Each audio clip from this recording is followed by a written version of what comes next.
Hello everyone, welcome to my channel easy way of learning English. आज की class में हम पढ़ने वाले हैं आई के उच्चारण का नियम। आई के भी अलग अलग साउंड है और अलग अलग तरीके से उसे प्रोनाउंस किया जाता है। आई का साउंड छोटी ई, बड़ी ई, आई और अ होता है।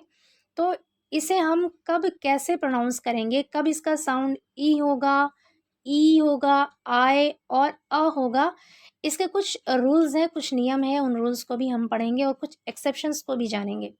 यहाँ पे कुछ वर्ड्स आप देख सकते हैं, जैसे यहाँ पे लिखा है hit, wipe, passive, wire, first, marine. इन सारे वर्ड्स में आई का साउंड जो है वो बिल्कुल अलग अलग है, अलग अलग तरीके से यहाँ पे आई को प्रोनाउंस किया गया है। जैसे हिट में आप देख सकते हैं आई का साउंड क्या है, ई। वाइप में आई का साउंड आय आ रहा है। पैसिव में आई का साउंड भी ई है। और वायर में भी आई का साउंड क्या है, आय। फर्स्ट में आई का साउंड आ रहा है अ। और मरीन में आई का साउंड आ रहा है ई। यहाँ पर बड़ी ई की तरह यहाँ पे आई को पढ़ा जा रहा है। तो चलिए देखते हैं वो नियम क्या है।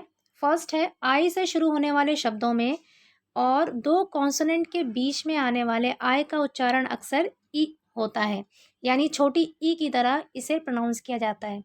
कहाँ कहाँ पे छोटी ई की तरह प्रोनाउंस करते हैं, जब कोई वर्ड आई से शुरू हो तब वहाँ पर आई का साउंड क्या होता है, ई होता है। और जब दो कॉन्सोनेंट के बीच में आई आ रहा हो तब वहाँ पर आई का साउंड क्या होता है, ई होता है। जैसे यहाँ पे देखिए कुछ वर्ड्स क्या हैं एग्जाम्पल के लिए, इन, इज, इफ। इन सारे वर्ड्स में आए वर्ड के बिल्कुल स्टार्टिंग में है, शुरू में है, तो इसे कैसे प्रोनाउंस किया गया, छोटी ई की तरह इसे प्रोनाउंस किया गया। आगे देखिए हिट, निप, ड्रिल, गिफ्ट, रिपल, सिक, निब, श्रिंक, पिल, शिप, मिस्ट। आगे है डिग, सिंक और क्लिफ। इन सारे वर्ड्स में जो आई है वो कॉन्सोनेंट्स के बीच में है, तो यहाँ पे इसका प्रोनाउंसिएशन बिल्कुल ई हुआ है, छोटी ई की तरह इसे प्रोनाउंस किया गया है।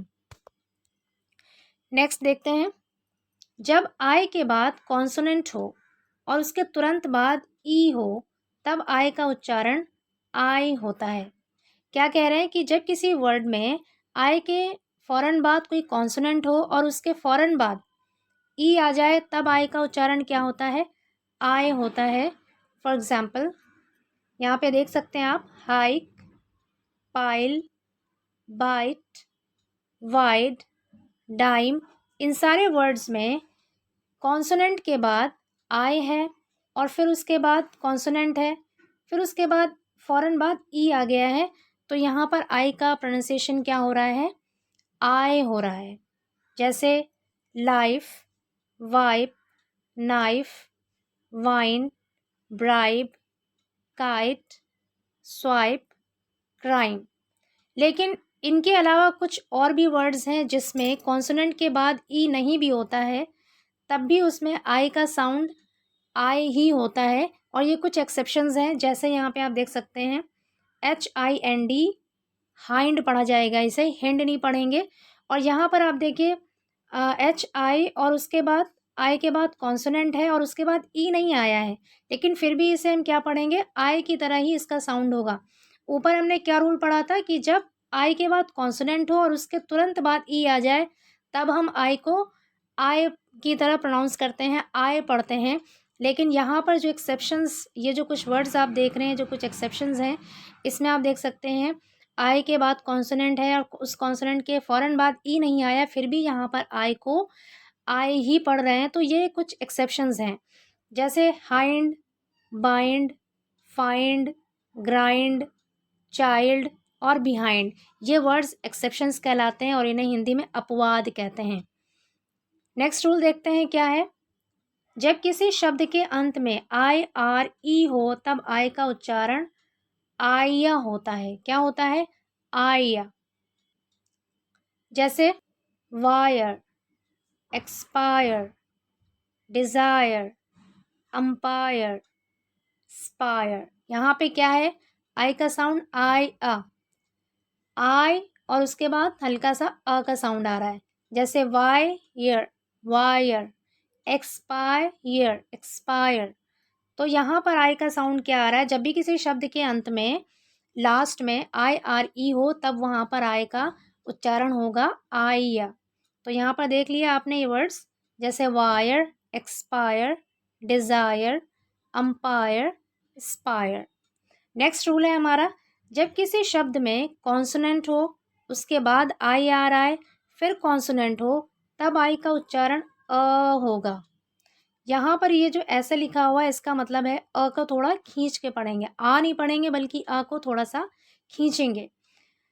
जैसे आप देख सकते हैं वर्ड है BIRTH, बर्थ। यहाँ पे आप देख सकते हैं बी कॉन्सोनेंट है, उसके बाद IR आया है और फिर कॉन्सोनेंट आया है TH। तो यहाँ पर आई को कैसे पढ़ा गया? थोड़ा सा खींच के पढ़ा गया, जैसे बर्थ, शर्ट, मर्थ, फर्स्ट, गर्ल, आगे है स्कर्ट, शर्ट, ट्वर्ल्ड। तो यहाँ पे आपने देखा आई को पढ़ा गया अ की तरह से इसका प्रोनाउंसिएशन किया गया है। नेक्स्ट रूल कहता है, जब किसी शब्द के अंत में IVE हो तब इसका उच्चारण इव होता है। क्या होता है? इव होता है, यानी आई को छोटी ई की तरह पढ़ते हैं और फिर वी का साउंड आता है। जैसे assertive, passive, defective, attractive, sensitive, festive, captive, active, cursive. तो इन सारे शब्द के लास्ट में, इन सारे वर्ड्स के लास्ट में क्या आया है? IVE। तो इसे क्या पढ़ाया गया? इव पढ़ाया गया, यानी आई को छोटी ई की तरह प्रोनाउंस किया गया और उसके बाद वी का साउंड है। नेक्स्ट है, कुछ शब्दों में आई का उच्चारण बड़ी ई होता है, जैसे रेजीम, मरीन, कसीनो और क्वारंटाइन। तो ये जो वर्ड्स हैं रेजीम, मरीन, कसीनो, क्वारंटाइन, इन सारे वर्ड्स में आई का जो प्रोनाउंसिएशन है वो बड़ी ई की तरह पढ़ा गया है, ई पढ़ा गया है। और ये वर्ड्स बहुत कम होते हैं, ऐसे चुनिंदा शब्द ही होते हैं जिसमें आई का उच्चारण बड़ी ई की तरह होता है। आई होप ये वीडियो आपको यूज़फुल लगी होगी।